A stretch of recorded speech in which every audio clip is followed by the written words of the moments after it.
Welcome to the Salmon Runs YouTube. Enjoy the video. You start by cutting power and disconnecting all cables. This prevents shocks and data loss.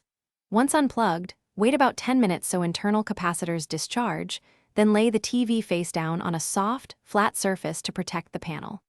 Remove the base or stand screws next, and take off any VESA bracket bolts. Make sure to sort screws into labeled bags so you can reassemble in reverse order. This reduces mistakes and speeds the process. Once the TV is secured face down, remove every rear panel screw while noting their lengths and positions because they vary. Carefully flex and lift the back cover, use a plastic pry tool to avoid scratching, and locate ribbon cables and grounding wires. Disconnect these by releasing latches rather than pulling.